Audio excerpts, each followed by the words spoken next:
Derrière les montagnes, les troupes de fanatiques se regroupent chaque jour davantage au pied du dôme maudit. Nous craignons qu'un retour des troupes de Rachalden ne soit imminent. Les royaumes humains n'auront d'autre choix que de s'unir et de combattre à nouveau ensemble. Il est temps pour nous tous qu'une nouvelle ère voie le jour. Celle où le Ringstone, mené par la main d'un dieu, dirigera le monde. Ne craignez rien, Thorvald. Il va rien se passer. Et au pire, je serai là pour vous protéger.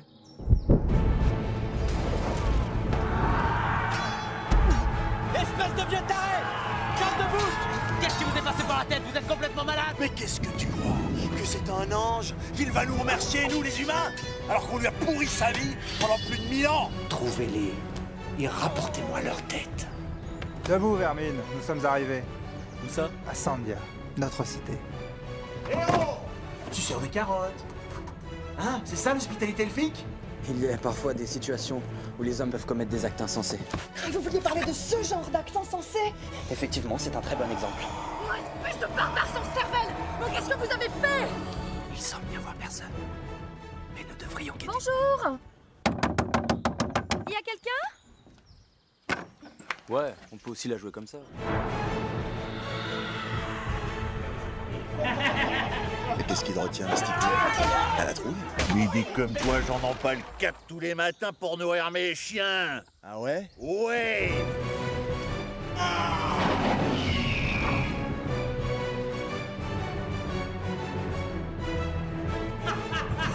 Thorvald!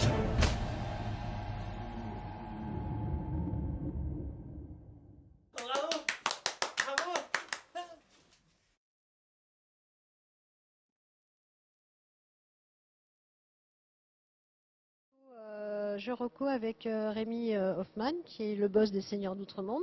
Bonjour. Voilà, on l'a vu y passer avec son café, puis voilà, maintenant il a posé son café et il est prêt à nous dire plein de trucs vachement bien.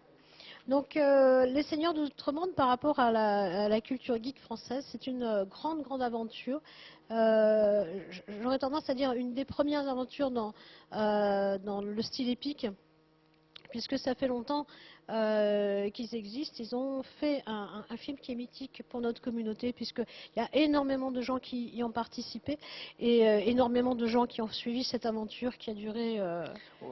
Qui en est à sa 5e année, en fait, mine de rien. Voilà, c'est ça. Donc il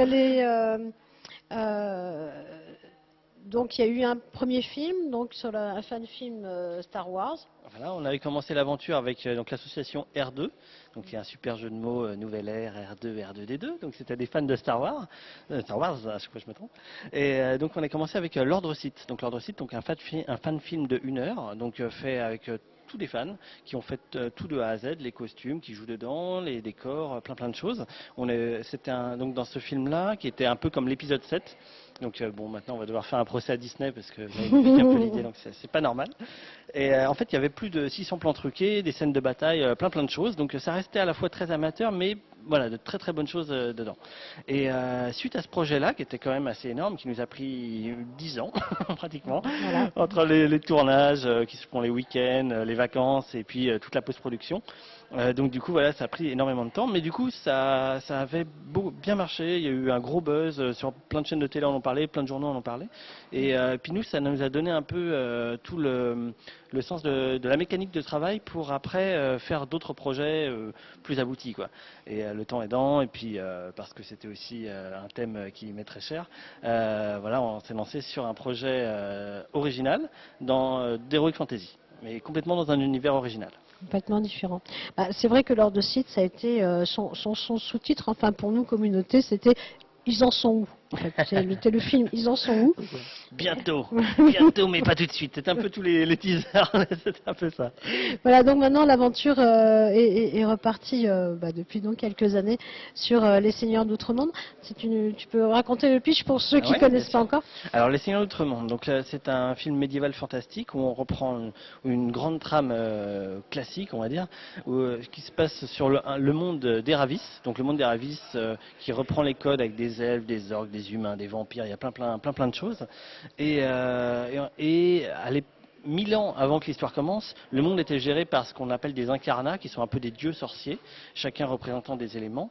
Et l'un d'entre eux, alors je vais pas dans les détails, est rentré dans rage, a commencé à ravager le monde, et les autres l'ont enfermé dans un dôme. Donc il est prisonnier de ce dôme depuis plus de 1000 ans. Et on prend l'histoire donc 1000 ans plus tard, dans un royaume humain un peu belliqueux qui s'appelle le Ringstone, où on va suivre les aventures de Jarwin, qui est le prince du Ringstone, qui est vraiment le petit prince prétentieux, qui se la pète, qui a tout pour lui et tout ça, et qui en fait va s'en prendre plein les dents et apprendre et découvrir plein de choses. Donc c'est tout comment on peut dire, une histoire d'initiation pour Jarwin à travers ce film. Mais du coup, il va rencontrer plein de personnages assez étranges dans les mondes des elfes, dans plein d'autres univers, qui sont en général assez hauts en couleur, quoi.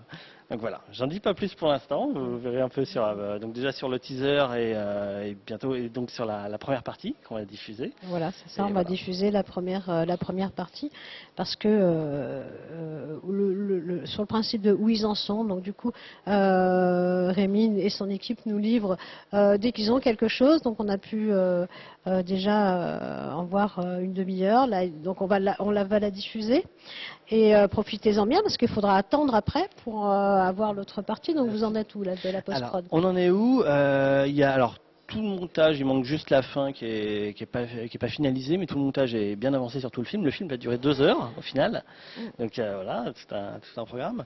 Les trucages sont en cours, donc là on en est, on va dire plus ou moins à la moitié, mais c'est un peu difficile à estimer parce que ça peut aller des fois aller très vite, des fois très lentement sur des choses. Donc là, on vise toujours pour la fin de l'année de sortir le film. Ouais. Donc voilà, donc ça avance. Donc on a plein de belles choses qui arrivent. Donc on peut pas vous montrer tout de suite, mais il y a des trucs assez énormes. Et donc là, on a la première partie qui vont être donc les 25 premières minutes que vous allez voir. Et bientôt, on va ressortir. On voulait les sortir pour les Geek Ferries, mais on a eu aussi des petits retards. Et on va ressortir les autres 25 minutes d'après, qui sont bien sympathiques. Voilà, mais les retards aussi, c'est souvent souvent la marque d'un travail bien fait. C'est ça. Voilà. Enfin, donc nous, avec les Seigneurs d'Outre-Monde, on partage notre ingé son. Flap, alors des fois, non, je suis pas dispo, je suis, voilà, bon, des fois ça tiraille un peu, on se partage un peu, mais ça va, ça va, ils sont. Mais là, alors à part un petit tournage qu'on doit faire, d'ailleurs, on cherche toujours un lieu, c'est pas compliqué comme lieu, mais c'est une salle de pierre un peu jolie avec une cheminée ou un truc vraiment très 11-12e siècle. À part un petit tournage comme ça, alors je passe une petite annonce, s'il y en a qui ont ça. Tu peux pas essayer l'Oculus parce que ça marche très bien. L'Oculus, en fait. Ah ouais, on va essayer. Alors peut-être. En 3D, t'as quelques superbes cheminées, là j'en ai vu une hier. J'ai peur des trucs en fond vert et tout ça. On a déjà eu l'expérience avec l'ordre site, c'est très très long après. Mais voilà, à part un petit tournage, donc tous les tournages sont finis. Donc voilà, donc pour te dire qu'on a Flap sera un peu plus libre là ces temps-ci. Quoi qu'il ait un peu de travail à la maison là, on doit le fouetter un petit peu pour qu'il fasse des effets. Il y a beaucoup de choses à faire. Usé, mais là bon, oui, il continue. À fond. Donc voilà, on va partir sur la diffusion. Est-ce qu'il y a quelque chose qu'on n'a pas abordé, que tu as envie de dire? Sur le film, non, voilà, c'est aussi un gros film qui nous tient à cœur. Il y a 200 participants environ dessus, ce qui est quand même pas mal. C'est le film de la communauté geek française. On a des scènes de bataille, on a eu plein de choses. On a pu tourner dans des endroits incroyables. On a pu tourner à Provins. 8 jours là-bas, on a tourné dans des souterrains, on a tourné dans des grandes salles de fête voûtées pour faire des scènes de banquet que vous allez voir d'ailleurs dans la première partie. On a tourné dans la tour César, qui est une grande tour au milieu de la ville, et on a fait plein de choses dans les 4 coins de France, quoi. Enfin beaucoup en Picardie, notamment dans un village mérovingien reconstitué qui est à Marle, hein, qui est magnifique. Et on a tourné dans les scènes de marais, tout ça. Enfin, c'était vraiment une aventure assez incroyable, quoi. On mettra bientôt des vidéos avec toutes les anecdotes, tous les bêtisiers, toutes les choses comme ça là-dessus, mais voilà, il y a vraiment beaucoup de choses, tant sur les tournages que après sur la post-prod. Voilà, il y a tout un travail assez énorme qui est fait dessus. Je trouve que ce qui se passe via Internet, il va falloir redéfinir le mot amateur. Parce que vu le travail, la qualité du travail qui passe par là, donc on peut de nouveau faire référence à nous, mais à toutes les web-séries, Visiteurs du futur, etc. Voilà, la notion d'amateurisme est quelque chose va falloir qu'on trouve un autre mot en fait, parce que là on n'y est plus du tout depuis très longtemps. Ben voilà, on va passer. Si, je voulais quand même te poser la question. Après, vous avez encore une autre idée? Alors, on a des idées. On a plein d'idées, ça peut être dans diverses directions. On va pas se relancer dans un long métrage, on va dire pharaonique, parce que c'est du temps, c'est vraiment beaucoup de temps. On va développer, mais enfin, pas dans ces créneaux-là. Après, il faudrait qu'on trouve des financements, des choses comme ça, parce que c'est pas viable pour le faire. On va continuer déjà l'aventure Les Seigneurs d'Outre-Monde dans plein de domaines. À la fois, là on a déjà un livre qui existe, on va voir pour en faire un deuxième, on va voir peut-être pour des bandes dessinées, des choses comme ça. On pense à la suite, mais la suite, à voir sous quelle forme, peut-être en épisode, peut-être un gros film, on va voir, mais bon. On ne sait pas, il faudra voir comment. Ouais. Et sinon, on pense à d'autres choses, en court-métrage, en petites choses comme ça. Et après, l'association avec laquelle on est, donc R2, se développe pas mal, à la fois pour des créations, donc fiction, et on essaie de couvrir d'autres choses après aussi. Un peu faire et du reportage, et du documentaire, des petites choses comme ça. On part sur d'autres concepts à côté. Voilà, donc c'est une compétence, un savoir-faire acquis qui va servir dans tout ce qui vous fait envie, dans tout ce qui là vous êtes curieux de tout. Voilà, on parle très largement. Bon ben voilà, on sait quoi voir. Moi j'aimerais savoir si les techos sont ok pour lancer le... Ouais. Alors, malheureusement non, parce qu'en fait on a quasiment fini les tournages. Donc non, on a plus trop, on a juste la toute petite scène. Mais là normalement c'est avec certains des personnages principaux, peut-être une ou deux personnes, mais là en figurant sur Les Seigneurs d'Outre-Monde, non. Pour des projets après peut-être, par contre. Donc ça peut toujours être utile de nous contacter pour faire d'autres choses derrière, parce qu'on a d'autres envies, à la fois dans les univers donc médiéval fantastique, mais ça peut être aussi, on part sur du steampunk, sur d'autres choses comme ça. Donc voilà, il y a plein de petits univers un peu fantastiques qu'on a envie d'explorer. Donc du coup, tu leur donnes une adresse. T'as une adresse alors oui, alors il y a le site internet, donc lesseigneurdoutremonde.com, qui est pas bien mis à jour, mais là on va remettre un bon coup de fouet pour le mettre à jour. Ils sont derrière, mais c'est comme tout le monde en fait. Voilà. Tu bosses et moi tu mets à jour. Voilà, donc c'est www.lesseigneurdoutremonde en un seul mot, faut pas se tromper, .com, ou sinon plus simplement il y a la page Facebook où là on est beaucoup plus à jour au final, et puis voilà, ça avance bien. Ok, voilà. Bon ben voilà, bon, je crois qu'on a fait un petit peu le tour, mais on pourra en parler des heures. Si vous êtes prêts à lancer, nous on est ok. Alors, oui, juste, là je parle à tout le monde là sur le flux. Il va y avoir une coupure du flux de 30 secondes, le temps de recalibrer un logiciel, et on lance la vidéo dans la foulée. Voilà, merci. Ok, petite coupure de flux et on recommence. Ok. À tout à l'heure.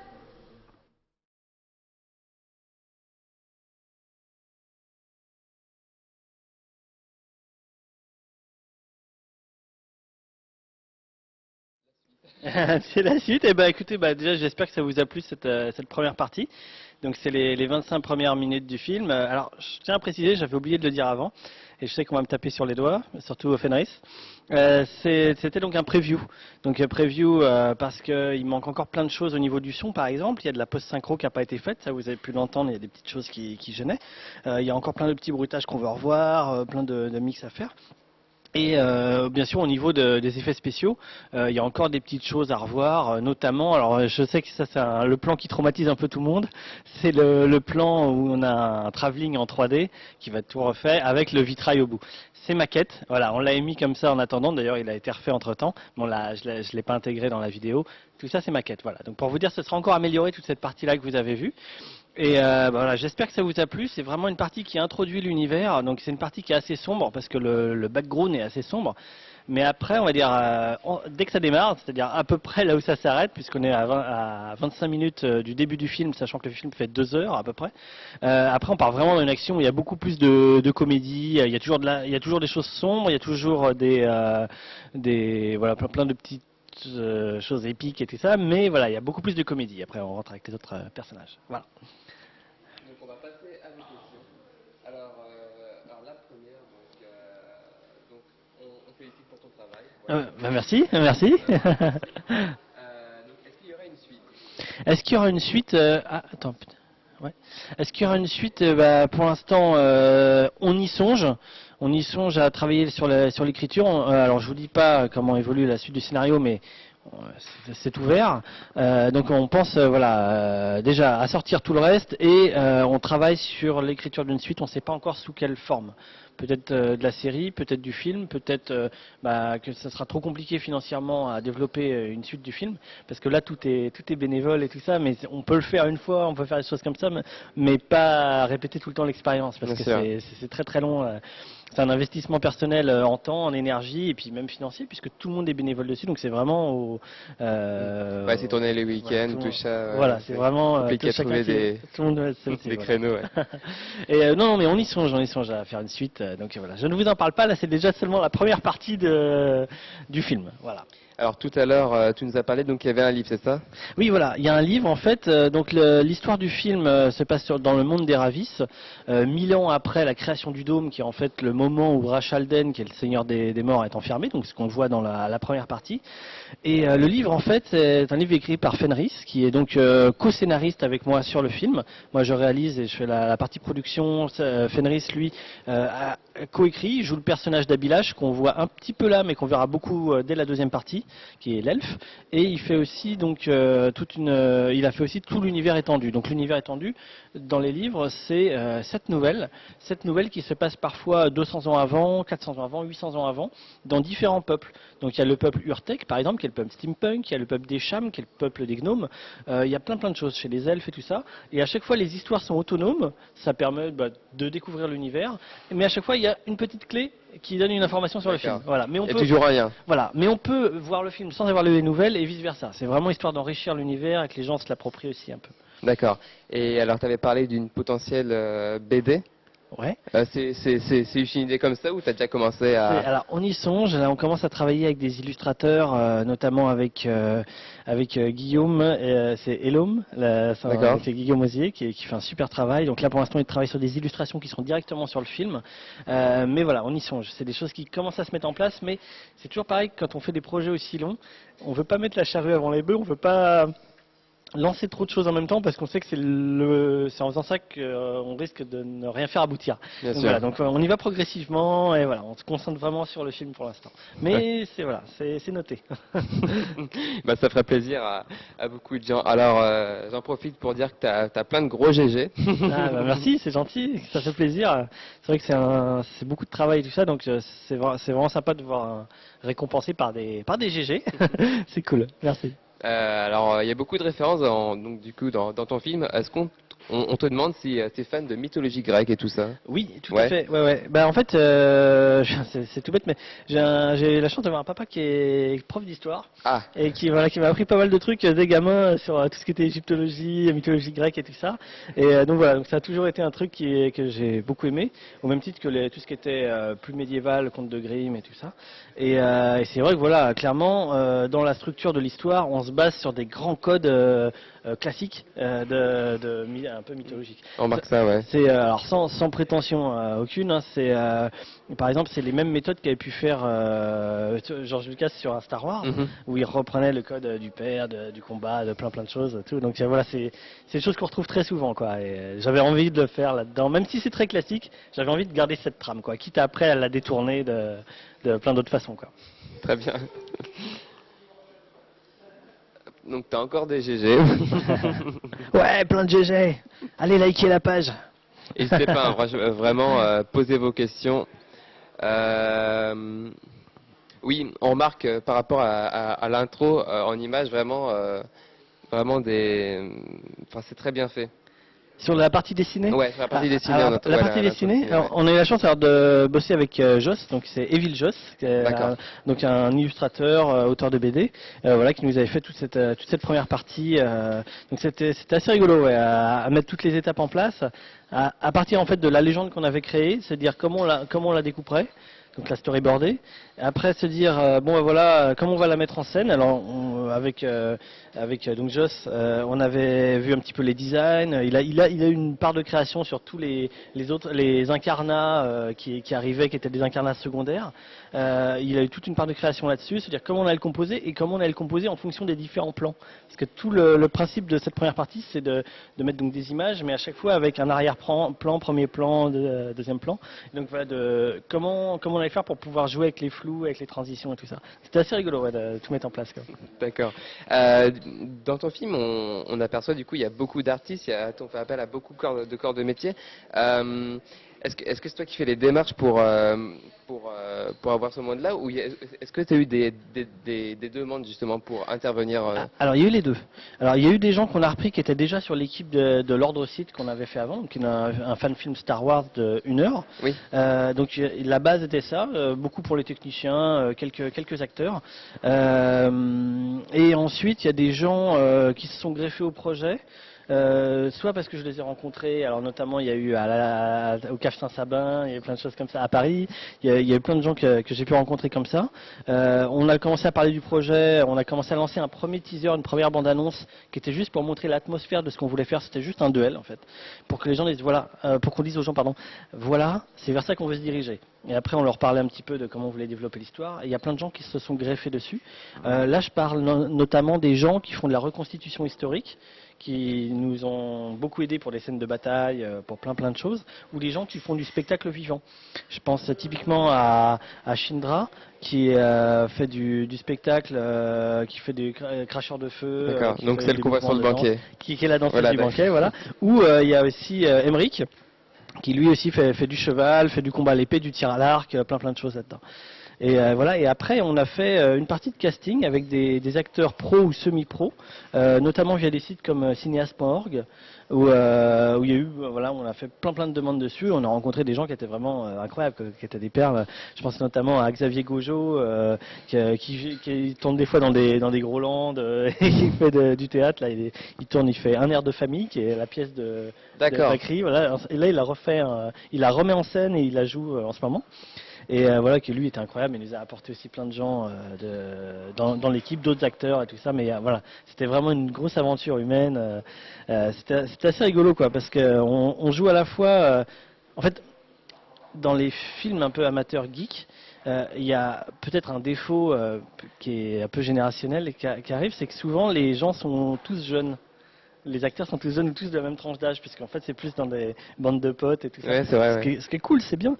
Mais c'est vrai que là, on a pu avoir des acteurs qui avaient 50 ans, même un peu plus, qui se sont joints et qui avaient une grosse expérience d'acteurs dessus, et c'est vrai que ça donne un certain cachet quoi. Donc ça on était vraiment contents, et puis ça s'est super bien passé quoi. Entre le roi Lothar qui est vraiment impressionnant, qui met un poids sur l'histoire, où là on le voit pas encore beaucoup, mais donc Thorvald qui est le maître d'armes, qui a un petit côté un peu dans le personnage, on pourrait dire le capitaine Haddock quoi, enfin qu'on va voir son côté alcoolique et voilà, et un peu bout en train, mais quand même l'homme fort dedans qui va ressortir après, qui est un sacré personnage, et l'acteur Olivier Grignard qui est incroyable. Et justement, ça a inspiré justement les personnes qui avaient sûrement moins d'expérience. Ils sont sûrement plus mis dedans avec ça. Oui, bien sûr. Une chose en amène une autre. Ça crée une vraie dynamique et tout. Donc quand les gens voient que à la fois dans l'équipe technique, on va dire à la base dans la locomotive du projet, on est vraiment à fond, ça motive. Et quand on voit que y a des gens qui mettent le paquet, enfin je veux dire même en énergie et tout ça, ça motive encore plus quoi. Je vois la scène du banquet, on avait une 60aine de personnes à gérer. C'est pas rien. On a tout tourné en 2 jours. Il y a un peu de bagarre, il y a un peu de tout. Mais tout le monde a joué le jeu. C'est-à-dire que j'avais même des gens de l'équipe qui sont pros qui me disaient mais des fois on tourne avec des figurants payés sur les projets, et ça se passe moins bien que là, alors que là tout le monde venait bénévolement parce qu'ils avaient envie de se marrer quoi. Et c'est vrai qu'il y a un côté passionné qui ressort, qu'on trouve pas dans des projets pro et qui sont vraiment présents là-dedans et qui font un peu l'énergie et la force du projet. D'accord, donc que du fun, que du bon quoi. Ouais, c'était vraiment bien. Beaucoup d'énergie, beaucoup d'anecdotes bien débiles qu'on sortira plus tard, mais il y a du lourd, il y a du lourd. On demande sur le channel, est-ce qu'on peut visionner une version entière du film? Non, non, Pas non, encore non, parce qu'on veut tout finir. Là, pour l'instant, les seules choses qu'on a mis, c'était cette première partie qu'on a diffusée alors à Geekopolis, à la Japan et là. Pour les Geek Ferries et qu'on va rediffuser à la soirée des web créateurs à la péniche à la fin du mois. Mais pour l'instant, non, on veut essayer de tout sortir. On va essayer de tout sortir pour la fin de l'année. Ça va être dur, mais voilà, pas avant 2014 pour tout voir, quoi. D'accord. Alors, on est désolé, il va rester encore à peu près 5 minutes dans d'autres questions. Est-ce que ça a été galère, pour trouver tout ce qui est décor et tout ça? Ça dépend. En fait, il y a des trucs qui paraissent très compliqués qu'on a trouvé très facilement. Là, je parlais de Provins, par exemple, avec Naya. Ça a été super, quoi. Les mecs ont été adorables. L'Office du tourisme, on a pu voir avec eux. On leur a fait un petit film de promo à côté. Et eux nous ont eu 8 jours de tournage. On a pu loger les gens. On a eu tout. Et ça a été super, quoi. Il y a eu, pareil, donc le village mérovingien. Ça a été pareil, incroyable, quoi. À Marle. Je sais pas si tu connais. Non, du tout. À Marle, en fait, il y a donc le musée des temps barbares où en fait il y a des événements avec des costumes multi-époques, donc ça peut être viking, ça peut être gaulois, ça peut être plein de choses. Des fois ils vont même plus loin, napoléonien, Deuxième Guerre mondiale, il y a tout qui se croise. Et le lieu donc a un écomusée avec un village reconstitué. On a pu jouer dedans à la fois, alors on le voit pas tout de suite, mais pour une scène de maison d'un ermite isolé, vous verrez plus tard, des scènes de baston de taverne. Alors là vous avez peut-être vu dans la bande-annonce où on voit d'ailleurs les gens de la Flanders de nous. Exactement, reconnu, ouais. Voilà, on a pu tout tourner là-bas et donc ça a été super. Et paradoxalement, il y en a où des fois on galère. Et justement là, alors, je passais la petite annonce, on cherche un lieu façon intérieur château, 12e, peut-être 13e maximum, avec vraiment grosse pierre, avec si possible une cheminée, quelque chose comme ça, une grosse table, un intérieur simplement. C'est pour une toute petite scène qui est tout à la fin du film. Mais voilà, ouais, on l'a pas trouvé parce que on est un peu, on peut pas être au four et au moulin et comme on fait la post-production, c'est dur de tout chercher en même temps. D'accord. Voilà. Donc on compte sur vous. Ouais. Trouvez-nous ça et envoyez au site Les Seigneurs d'Outremonde ou page Facebook. Alors oui, une petite question. Les cheveux du dernier descendant là, qui incarne la mort sont très luisants. Est-ce qu'ils sont colorés? J'ai pas compris, excuse-moi. Les cheveux du dernier descendant qui incarne la mort. Ah, Jarwin? Ouais. Ah non, c'est tout du naturel. Hein, tout du naturel. Ouais.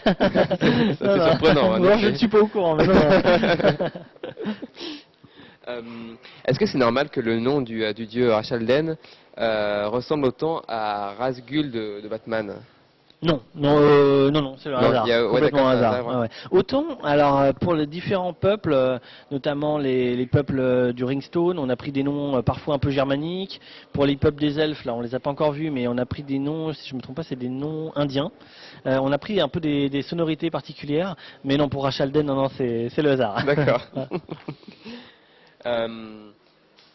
Et d'ailleurs, l'acteur de qui fait Rachalden, qui est assez incroyable, c'est Spidey, donc Jamel Bright, qui est un gars qui à la base est cascadeur, qui fait des tas de choses. En fait, il fait à la fois du parcours. Donc, tout ça. D'accord, du parcours comme Yamakasi, quoi. Comme Yamakasi, il est cascadeur, il a joué dans des films comme Transporter 3, des choses comme ça, il fait des fois des doublures, il a fait doublure de Vin Diesel, il a fait des tas de trucs assez incroyables, et là il fait aussi un projet humanitaire où il se balade dans différents pays, Népal, Laos, Cambodge et tout ça, où il va à la rencontre des gens, il apprend son sport aux gens, il participe à la vie des gens et tout ça, c'est assez impressionnant ce qu'il fait. C'est rigolo. Puis ça, du coup, ça rajoute un côté, du vrai, quoi, dans le film, ça apporte beaucoup. Bah alors après, pour le coup, le personnage qui joue, ça n'a aucun rapport. Hein. C'est vraiment une espèce de force brutale qui ne parle pas, voilà. Et après, vous allez voir, par contre, ses compétences physiques, vous allez voir qu'on les a utilisées sur la fin du film. Vous allez voir que ça rend bien. Alors, une nouvelle question. On me dit que par rapport à l'annonce du château, oui, il y aura le château de Saint-Mémin en Vendée qui pourrait faire l'affaire apparemment. Ah bah écoute, faudra que je regarde sur internet. Envoyez-le plutôt. Là, je sais pas si je pourrais récupérer les questions, donc envoyez-le plutôt sur la page Facebook. Mais ouais, je vais voir avec plaisir, ouais, carrément. Pour finir, une petite anecdote. Une petite anecdote, qu'est-ce qu'on a eu quand on était donc dans les... vous avez vu la scène où on passe dans les souterrains avant de rejoindre le laboratoire. Ouais. Donc on passait avec les torches et tout ça. Et pour info, donc c'était à Provins, ça, parce que Provins c'est un gruyère. Hein, il y a des couloirs partout, des souterrains partout. Donc on est arrivé, en fait, on a réveillé les chauves-souris. Donc il y avait 2 mètres de plafond, donc il y avait les chauves-souris qui passaient, tout ça. Donc voilà, donc il y a des petits trucs comme ça. Un peu flippant quand même. Il y a eu des petits trucs assez rigolos. Ouais. Non, voilà, bon, pour l'instant, voilà, c'est la première qui me vient là, mais après on en a plein d'autres. Hein. Ça marche. Bon. Voilà, merci beaucoup, hein, donc n'hésitez pas à aller voir sur le... Ok, donc non, c'est bon, là il n'y a plus de questions, donc merci beaucoup. Merci, et ouais, moi, j'ai découvert ça là, derrière les écrans, vraiment, t'es un nouveau fan, et plein d'autres. Et merci, je voulais juste dire, donc n'hésitez pas à venir nous voir donc, sur le site lesseigneursdoutremonde.com, tout un mot, ou la page Facebook, Les Seigneurs d'Outremonde. Voilà, et puis je sais que tout à l'heure on va peut-être diffuser des petits sketchs qu'on a fait, on va voir en petite transition, vous allez voir des fausses pubs, pas du tout dans le même univers, mais je pense que ça pourra vous faire marrer aussi. Voilà, à très bientôt, merci. Merci.